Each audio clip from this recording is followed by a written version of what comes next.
Hey, I'm Paul Hawkshurst of Canon USA, and I have some quick tips to get you started shooting video with your brand new EOS C50 camera. Right off the bat, I cannot stress this enough. You need to become intimately familiar with auto black balancing your camera.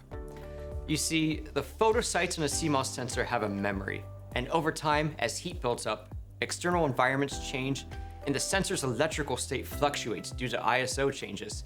It all compounds to affect the quality of the pixels, and phenomena like stuck pixels or an increased noise level can result. Auto black balancing, or ABB, is the countermeasure to this, as it essentially refreshes your sensor to a true black level.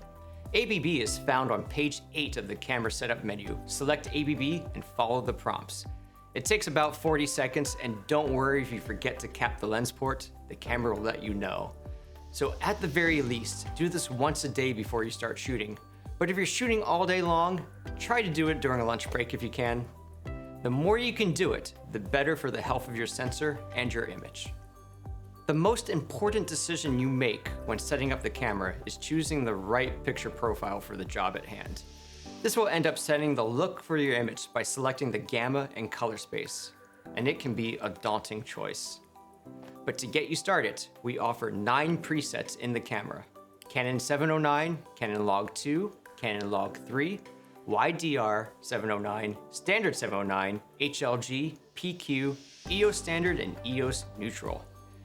If you want to work in a what you see is what you get type of environment, and you don't want to spend all your time in post working on color correction, then one of the BT709 options would be a good choice. Shooting with 709 means that you are making your exposure and color decisions based directly off what you're seeing on your LCD screen or an external monitor, and that will be the image that is baked into your file. Canon Log 2, on the other hand, offers the most dynamic range available to the sensor, but you need to spend some time in post-color correcting the image and applying a transform LUT to the log footage to get it into a viewable state for most monitors. If you have the time and resources, this workflow is how you'll get the most out of the images for the camera, but it does take some work. HLG and PQ are high dynamic range profiles meant for HDR broadcasts, and EOS Standard and Neutral are made to match Canon picture styles from the R series of cameras. Overall, you're probably going to want to default to a Canon Log or 709 custom picture option.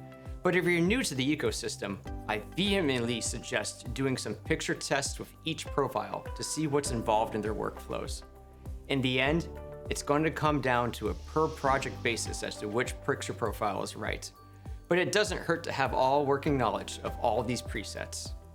Something really cool about the C50 is the inclusion of zoom rockers on both the camera body and the top handle that can drive servo zoom lenses. Like our RF24-105 2.8 with the PZ-E2 attachment, or our Cine Servo line of lenses. That's all well and good, but the C50 also has a new digital zoom feature available when using a non-RAW codec. This uses sensor resolution to zoom up to 4 times, as it scales from 4K to 2K, no matter what RF lens you're using. This could be extremely useful, especially if you know you're delivering in a 1080p. Give it a shot. It's not as destructive as you might think. You can find this feature on page 7 of the camera setup menu. Alright, so leading up to the release of this camera, there's been a lot of talk about full frame 3:2 or open gate mode.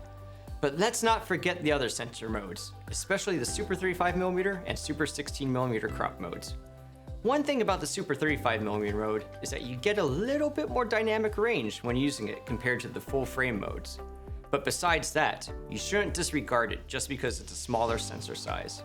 After all, the vast majority of movies and television shows you've seen were, and still are, shot in this format. And by denying it, you're missing out on some incredible lens options made specifically for Super 35mm, like the Cooke S4s or the Zeiss Master Primes. When you move down to Super 16mm, you can find some truly unique optics. My favorite lens of all time is the Canon 8-64mm zoom, and it was made to only cover 16mm. And there's even a crazy set of Super 16mm Zeiss Super Speed primes that uses a triangular aperture. The point is, don't be afraid to utilize all of these sensor crop modes to explore the beautiful bounty of unique and legendary lenses. Give your local cinema rental house a call, and I bet you'll find something really cool that may just end up becoming a regular and part of your kit. There are a lot of recording formats in this camera, and choosing the right one can be overwhelming. You have Cinema Raw Lite with its HQ, ST, and LT flavors, standard XF-AVC in either inter or long op, MP4 based XF-AVCS, and XF-HEVCS, the high efficiency codec. All of them can net you great results, but the decision really comes down to image quality requirements, editing workflow, card space usage, and overall project requirements. So I highly suggest taking some time to test them and see which one jives with you and your workflow. The flexibility of RAW is great, but for many, it's not efficient enough to be their daily driver. And while XF-AVC has been the established standard codec for some time, XF-HEVC might be just as easy to use now in your editing system, and that could net you incredible data savings for your project. The dual base ISO in this camera can be a powerful tool to getting clean video in low light situations, but you have to use it properly. The very first thing I suggest would be to set one of your user buttons to base ISO. Therefore, you can just toggle between the bases without having to go into the main menu. Next, choose the base ISO you want, then change your ISO setting as normal. Just make sure not to confuse the base ISO labeling in your on-screen display for the ISO level that you're actually set at. Now, for the best noise performance, try not to exceed your base ISO.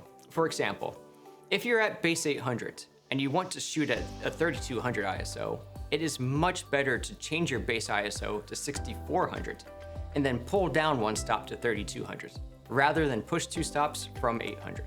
These were just some quick tips for getting started with the C50, and we'll follow up in the future with some more in-depth videos on Cinema EOS workflow. If there's something you'd like to see us do a deep dive on, drop a line in the comments. Thank you for watching.